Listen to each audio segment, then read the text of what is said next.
Welcome in, Broncos country, to our 11th game preview video for the 2025 season, as your Denver Broncos, currently sitting at 8-2, are set to take on the Kansas City Chiefs, who sit at 5-4.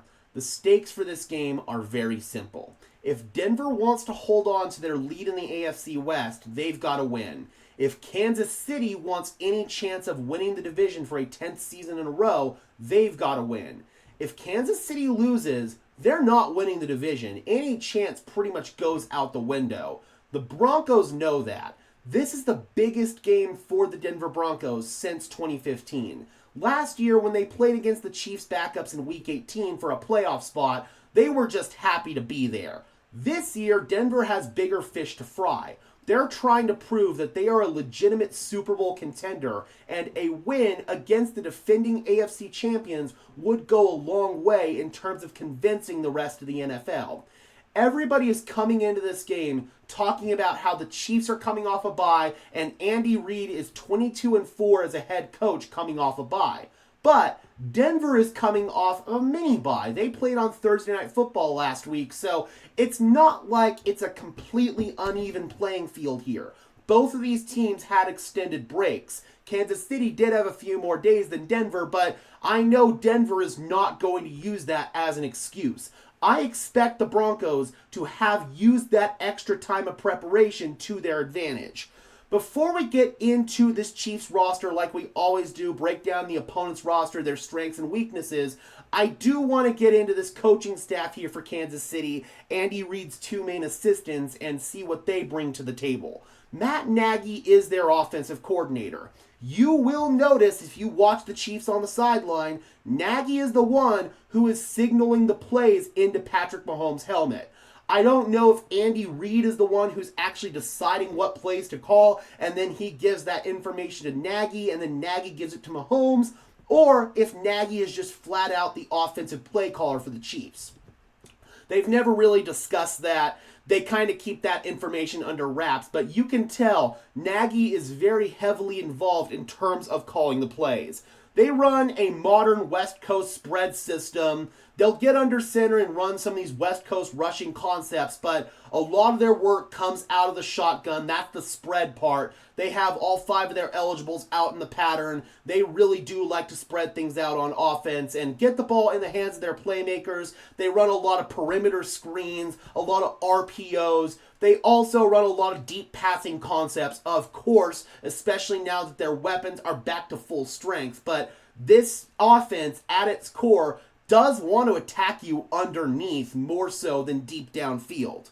Their defensive coordinator is Steve Spagnuolo, who we have been dealing with here in Denver since 2019. He's not really a strict 3-4-4-3 coordinator. He mixes up his looks and will bring in fronts from both of those looks. Runs a lot of over fronts, I would say, but the main calling card for Steve Spagnuolo is how much he blitzes. He blitzes like mad, and you have to be aware of basically every single player in the secondary coming on a blitz on any given down. They call the most cover zero in the entire NFL. Again, Steve Spagnuolo, he makes his hay in the NFL by blitzing you, and Bo Nix does struggle against the blitz. No doubt Spagnuolo knows that, and they're going to try to exploit those weaknesses for the Denver Broncos.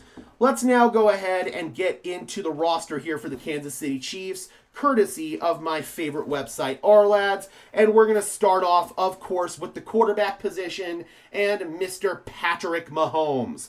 Through the air, he is 204 for 316 passing. That's a 64.6% completion, 2,349 yards, 17 touchdowns, and 5 interceptions. But we like to look beyond the raw numbers here on Broncos Syndicate. We rely heavy on tape as well as the advanced analytics. On tape, he's still friggin' Patrick Mahomes, man. He makes plays on schedule and off schedule. He's able to manipulate the pocket. When he gets outside the pocket, he's deadly. He makes these crazy crossbody throws. The deep ball is back in Kansas City this season more than ever. He's Patrick Mahomes. We already know what he brings to the table on film. In terms of EPA per play, he's got a .23, which is fourth best out of 37 eligible quarterbacks with a minimum of 100 snaps played this year. A 51.84% success rate, which is also fourth best. A 2.2% completion percentage over expected, which is what is your completion percentage relative to the average quarterback in the NFL? That's 14th. He's got 15 big-time throws, which is actually less than Bo Nix, and 13 turnover-worthy plays. That is a really high turnover-worthy play percentage. I will say, some of them have come in the more recent weeks. That Buffalo game, Mahomes put the ball in harm's way a few times.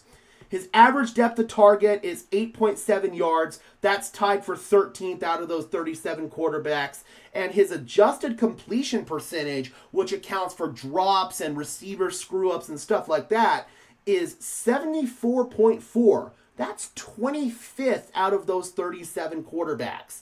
That's pretty low for Patrick Mahomes, I'm not going to lie. On the ground, he's got 47 carries for 285 yards rushing and 4 touchdowns. He's sneakily a big threat with his legs. And then he's got a 70.9 PFF passing grade, which is 15th in the NFL. There is a trend. Mahomes does perform a lot better when he's kept clean as opposed to under pressure. When he's kept clean, he's 167 for 229, 1,738 yards, 13 touchdowns, 3 interceptions, 8 big-time throws, and 6 turnover-worthy plays. But when he's under pressure, which I will say is not uber often, he's 37 for 87 passing, which is a sub 50% completion, 611 yards, 4 touchdowns, 2 interceptions, 7 big-time throws, and 7 turnover-worthy plays. It's pretty indicative that he mostly struggles with pressure just from 4 guys, i.e. pressure that doesn't come from blitzes. When he's not blitzed, he's 145 for 227, 1,618 yards, 13 touchdowns, and 2 interceptions, but 8 big-time throws to 10 turnover-worthy plays. If you want to rattle Patrick Mahomes, you get pressure with a 4-man rush. He knows how to beat the blitz. When he's blitzed, he's 59 of 89. That means teams just don't blitz him very often. 731 yards, 4 touchdowns, 3 interceptions, 7 big-time throws, and 3 turnover-worthy plays. We'll talk about a little bit later on in this video how the Denver Broncos can get pressure with 4, but that is the key. He knows how to beat the blitz. He knows how to throw hot. He knows where his outlets are going to be versus the blitz. So it's not easy to blitz Patrick Mahomes and expect positive results on defense. You have to get pressure with a 4-man rush. Now let's go ahead and talk about this Chiefs run game before we get into Travis Kelce and company. Isaiah Pacheco, their starting running back, is out for this game. So is J.K. Dobbins, Denver's starting running back. So both of these teams are going to have to find other ways to manufacture a run game. The Chiefs do have Kareem Hunt as their backup running back. Started his career in Kansas City, was the league-leading rusher as a rookie, then had some off-the-field issues, went to Cleveland, then came back to Kansas City a couple of years ago. Before Pacheco went down, Kareem Hunt was mostly used as a third down, pass protection, pass catching running back a little bit. Not really pass catching, more pass protection. And he was also utilized in the red zone a lot. 5 rushing touchdowns, big time goal line rusher. Now he's going to have to produce more between the 20s. 73 carries for 294 yards, 4.03 yards per carry, those 5 rushing touchdowns, 9 receptions for 63 yards, so more pass protector than pass catcher, I'd say. 1 receiving touchdown, a 52.1 PFF pass blocking grade, which is 31st out of 69 running backs. Brashard Smith, their rookie, he scares me a little bit. He's somebody who's got burst and explosiveness, especially as a receiver out of the backfield, which is where they've started to utilize him more and more over these last couple of weeks. On the ground, he's got 28 carries for 82 yards. That's 2.93 yards per carry. No rushing touchdowns, but he's got 14 receptions for 122 yards. And like I said, they've been ramping up his usage more and more and more. They have Elijah Mitchell, the former 49ers running back, on their active roster, but he hasn't played any snaps for him this season. If we come down here, they've got a couple of familiar names on the practice squad. Carson Steele, who made some nice plays for him in the backfield last season, and then Clyde Edwards-Helaire, their former first-round pick all the way back in 2020. He faded out of this offense, bounced around a couple of teams. Now he's back in Kansas City, and he did play a little bit in last week's game against Buffalo, or the week before. They had their bye week last week. He did play in that game against Buffalo, and I didn't think he looked too bad. So I would not be surprised if Clyde Edwards-Helaire is elevated from the practice squad. As of recording this video, practice squad elevations have not happened yet. They also have again Elijah Mitchell there, but he's not really going to be a big factor for them. Let's now go ahead and get into the tight end room here for the Kansas City Chiefs. Travis Kelce, he's somebody who has always been a security blanket, a reliable weapon for Patrick Mahomes. Last season, it kind of looked like Travis was slowing down a little bit, but I'd say he's bouncing back pretty well this year.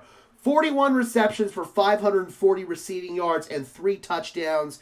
He moves around all over the place. He truly is a joker on that offense. 187 inline snaps, 158 slot snaps, and 101 wide snaps. He doesn't do a whole lot of blocking. That's not really his calling card. He's a pure receiving tight end. But Travis Kelce, we know that he and Patrick Mahomes have incredible chemistry. He knows where to sit down in the zone coverage. He's smart. He used to be a quarterback. He understands all these intricacies. And Patrick always knows where he's going to be. They always have these crazy connections. So, yeah, Patrick Mahomes, Travis Kelce, that is the top connection that the Denver Broncos are going to have to slow down in this one.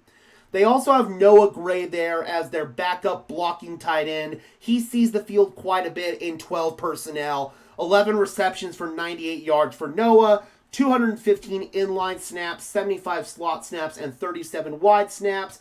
He is the 20th best run blocking tight end in the NFL in terms of PFF grade.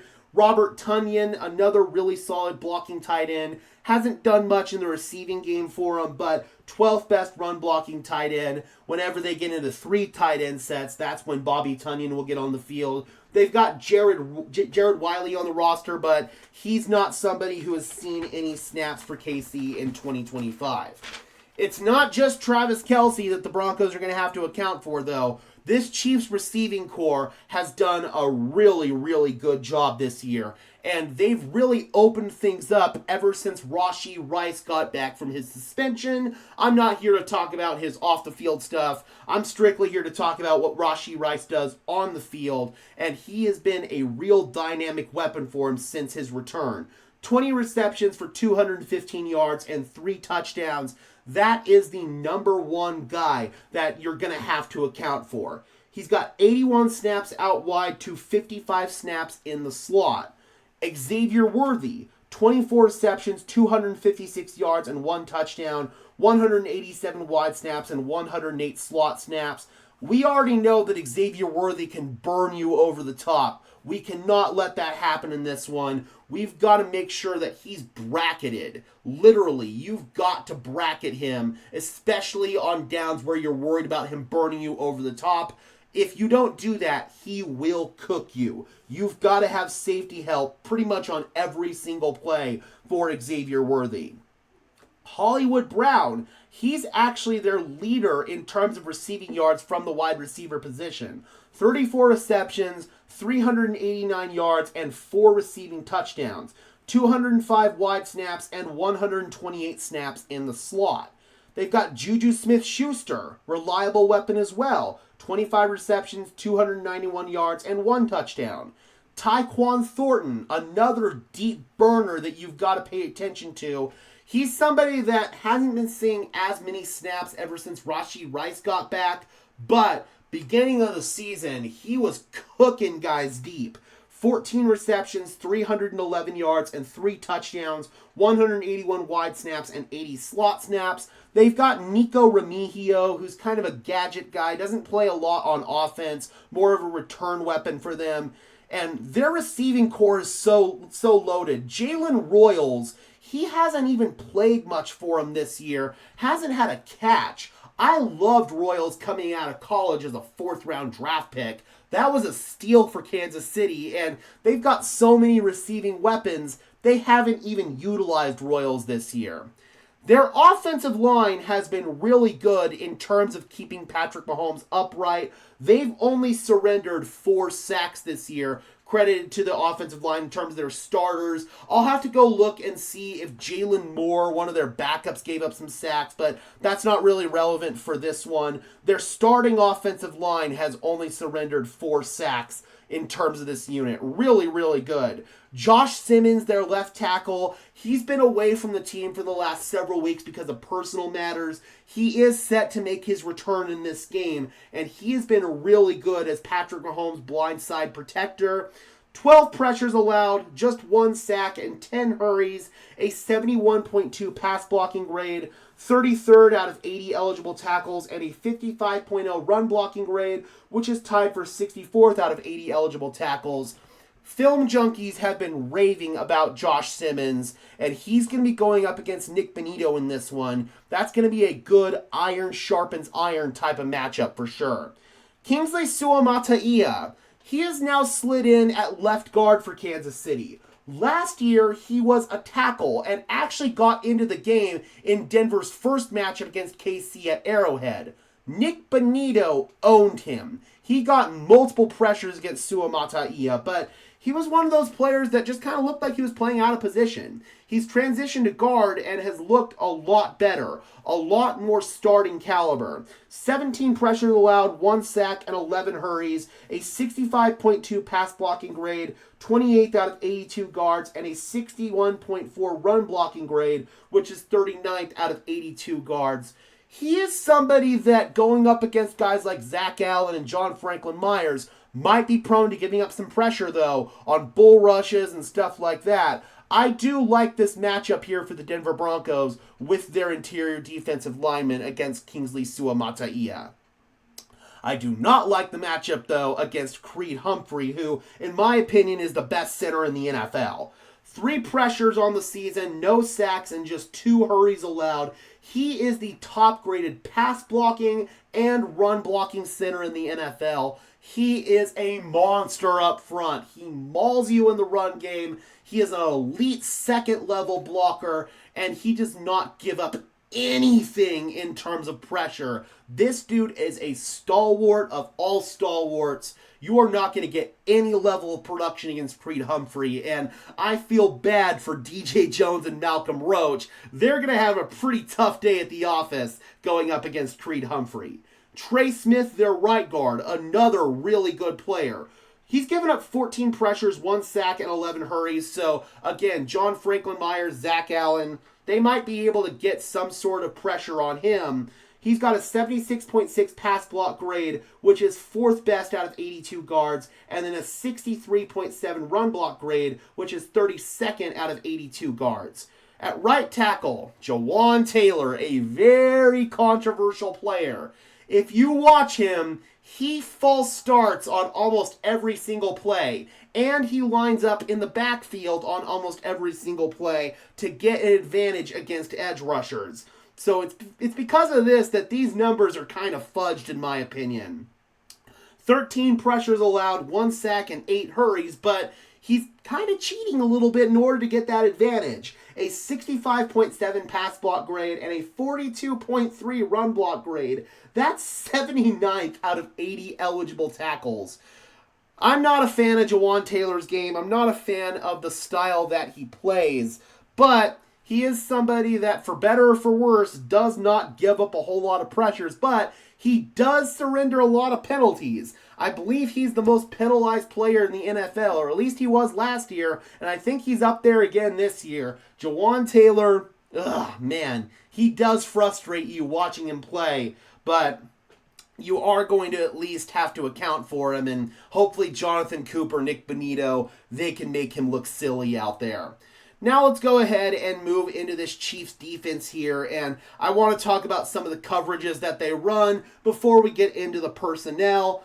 Their main coverage call is cover 3. They call that 29% of the time. They call cover 2 19% of the time. Cover 1 16% of the time. Cover 4 15%. Cover 0, they call that 9% of the time, but that's the most often in the NFL. They call a ton of cover 0. They call 6% quarter, half, which is a hybrid coverage of cover 2 and cover 4, and then they call cover 2 man 2% of the time. So this Chiefs defense, they blitz a ton, like we said, and a lot of these blitzes come out of zone looks, so that doesn't account for it here in these raw coverage stats. Some of these coverages, they might call cover 3, but it could be a cover 3 fire zone or even a cover 2 fire zone, cover 4 fire zone. Like, they will call blitzes out of all of these different looks here in terms of coverage. Steve Spagnuolo is one of the most creative defensive coordinators out there. In terms of EPA per play, they are 13th in the NFL. 44.97% success rate allowed, that's 18th. They are 8th in EPA per pass allowed and 26th in EPA per rush allowed. That means that if the Denver Broncos want to have some level of success on offense, they probably should run the ball. It does suck a lot that we're not going to have J.K. Dobbins for this game. 1,763 passing yards allowed, which is 5th best. A 71.49% completion allowed, which is 30th, and 9 passing touchdowns. 941 rushing yards allowed and 9 rushing touchdowns allowed. In terms of sack leaders, George Karlaftis, their left defensive end, one of their edge rushers, he leads the pack with 5. He's also got 44 pressures on the season. He's really come into his own, being a former first-round pick out of the University of Purdue in 2022. These last couple of years, I've been really impressed with the growth of George Karlaftis as a player, and this season has been one of his best. Chris Jones, obviously, you're going to have to account for him, and they move him around on that defensive line. He doesn't just play on the interior. Sometimes he'll move out and he'll play edge. That kind of goes to the Chiefs mixing up their looks a little bit, playing some 4-3 looks and some 3-4 looks. They'll put Chris Jones at a bunch of different spots. He's got 29 pressures and 2 sacks on the season. They've got Derek Naughty alongside Chris Jones. They just got him back in a trade with the New York Jets not too long ago. He had been in Kansas City previously. Then you've got Mike Dana on the other side at edge rusher. Charles Omenihu, he gets a lot of playing time as well. In fact, Omenihu has 15 pressures and 2 sacks on the season. Mike Pennell, Jerry Tillery, they're 2 really solid rotational players. At linebacker, you've got Drew Tranquill, Nick Bolton, and Leo Chenal. All 3 of those guys see pretty significant playing time for the Kansas City Chiefs. Nick Bolton, he's got 19 run stops, and in coverage, he's got a 40.5 grade, so you could probably attack him a little bit in the passing game. Drew Tranquill has a 63.3 coverage grade, and he's got 8 run stops on the season. And then you've got Leo Chenal. He's got a 70.7 coverage grade, and do I have his stop total here? Yes, I do. He's got 10 stops in the run game. All 3 of these linebackers are very productive players on this Chiefs defense. I like Jeff Bossa as well as a backup. I really wanted him here in Denver coming out of the University of Oregon. I think he's going to be a good player for them moving forward. And then they got Jack Cochran there as well, who has shown some really nice stuff in his limited roles that he's gotten as a rotational player. Now let's go ahead and move into the secondary here.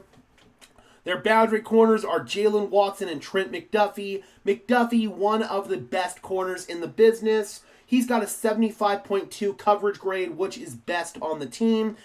Chamari Connor is their starting nickel, and he's got a 56.2 grade in coverage. Brian Cook, he's got a 74.4 grade in coverage, and then Jaden Hicks, their other safety, has a 56.2 grade in coverage. So that is this Chiefs secondary. Obviously, Trent McDuffie is the guy that you really have to pay attention to there. These two safeties, they're pretty solid players overall, but I do feel like you can attack them in the passing game. And then Chamari Connor, he's given up a bit of stuff in coverage too. So this secondary isn't at an elite level outside of Trent McDuffie. There are some weaknesses there that the Denver Broncos could attack. Let's move into special teams here. And special teams, I haven't really touched on it much in these videos, but in these last couple of games, it's been a big issue for the Denver Broncos. Their kicker's Harrison Butker. Their punter is Matt Ariza. He's got a big leg, but sometimes he'll outkick his coverage. They've got Nico Remigio as their main return guy. He can burn you as a returner. Denver's had way too many penalties on special teams. It's just been really frustrating on that side of the ball. So I figured I might as well at least touch on that side of the ball here for Kansas City because it's been such a big issue for the Denver Broncos. Let's go ahead and get into the keys to victory here for the Denver Broncos. And overall, there's no beating around the bush. This is going to be a really tough matchup for Denver, considering their defense has been playing at an elite level, but their offense has had a lot of struggles. You got to stay healthy if you want to beat this team. You can't have any big injuries in this one, knock on wood. And no stupid penalties. We can't have any special teams penalties, no pre or post snap penalties, no false starts, no jumping off sides. You can't have negative field position because of penalties. If you have negative field position because of penalties, you are going to lose this game. You've got to collapse the pocket on Patrick Mahomes from the interior. Kind of do a mush rush with your edge rushers. That way he's got nowhere to break outside, and then allow Zach Allen and John Franklin Myers to collapse the pocket on their interior defensive line. If they can do that, I believe Patrick Mahomes is going to have a lot of trouble. We saw the Buffalo Bills. They were able to do that in that game, and Patrick Mahomes and company, they really did struggle. So that is key number one. Put Barron and Hufanga on Kelsey. Barron could follow Kelsey outside whenever he goes out there, but when he's on the inside, keep Hufanga on him and keep Barron on him. I would say you're going to want to double team Xavier Worthy quite a bit. That way he can't burn you over the top. And you got to trust Riley Moss against Rashee Rice. Vance Joseph talked about how he doesn't actually really call a lot of man coverage. It looks like man on tape, but it's more match principles with zone on the inside, and that might make things a little bit easier in terms of defending Rashee Rice, but still, you've got to trust Riley Moss against him. Try to account for Hollywood Brown, especially when he's in the slot. He can do serious damage there, but Jaquan McMillan, he's been playing at a high level this year, so I trust him whenever Hollywood Brown's in the slot. And then your boundary corners, they're going to have to hold up against him when he's outside. Have a plan for Brashard Smith out of the backfield. He can be a dynamic receiving weapon. Alex Singleton, he's obviously not going to be out there for this game. That's a guy who might have gotten picked on a little bit. Obviously, we really hope Alex Singleton is able to recover from his health issue, and we want him back on the field very soon. But in this given game, Dre Greenlaw, Justin Sternad, it's going to be on them to take away Brashard Smith out of the backfield. Try not to start drives in negative territory. Way too many times, Denver was starting their drives deep in their own territory. It's going to be on not getting penalized in order for that to happen. Outside runs with RJ Harvey and Jaleel McLaughlin. Jaleel's probably in line to see more action in this one. Harvey's going to be your main back. They're both more outside runners as opposed to inside runners, so I would expect to see a heavy emphasis on the outside rushing game in this one. Use the screen game as a weapon. I know that fans get frustrated with some of these perimeter screens, but without a run game to carry you, literally, you're probably going to have to lean on these screens a little bit more. That's why they brought in little Jordan Humphrey, so that the blocking on these perimeter screens gets a lot more consistent. You've got to attack the middle of the field, especially when the Chiefs are playing middle of the field open coverage. The Broncos have really struggled attacking the middle of the field. Either Bo Nix isn't seeing it, he's inaccurate, or guys just aren't getting open over the middle. Little Jordan Humphrey was also brought in to help in that area, at least in my opinion. Bo Nix cannot be afraid to use his legs. If he's got a rushing lane, he's got to take it. If he's rolling out and he's got an opportunity to run as opposed to throw, I would rather him just run and pick up what he can. Bo Nix can keep this offense ahead of the chains with his legs alone. So you've got to use Bo Nix's legs as a weapon in this game. No risk it, no biscuit. You cannot be conservative on offense. You're going to have to tell Bo Nix to let it loose a little bit. And in terms of decision making, don't be afraid to go for it on fourth down. You really shouldn't be punting in this game very often. Punting is kind of a bad thing against the Chiefs team. You want to limit possessions for this Chiefs offense, and you've got to have that no risk it, no biscuit mentality in this game. At the end of the day, we know the defense is going to pull their weight. I'm very confident about that. But is the offense going to pull their weight? That's the big question. Based on what we've seen these last few weeks, I don't know if they're going to. I think this defense is going to be able to slow down and neutralize this Chiefs offense. Denver's offense is going to have a lot of opportunities to get points on the board. In previous games, they haven't been able to capitalize on these opportunities, and I worry about that in this game. So it's for that reason I am going to pick the Kansas City Chiefs to win this game 20-13, unfortunately. If Denver comes out and plays disciplined football, they don't get penalties, they take advantage of maybe some turnovers and short field opportunities on offense, I could see them coming away with this game pretty easily. But it's going to be on Bo Nix in this passing attack, which has just been so inconsistent so far. I don't know if I can trust them, especially going up against a Steve Spagnuolo defense that's going to exploit their weaknesses left and right. So, unfortunately, I do have Kansas City winning this game, and I have the Denver Broncos losing their lead in the AFC West. We do see Kansas City once again on Christmas night at Arrowhead. I think things are going to fare a lot better for Denver in that game, but this one, the first opportunity, I don't think they're going to get the job done. But I hope I'm wrong. I really do.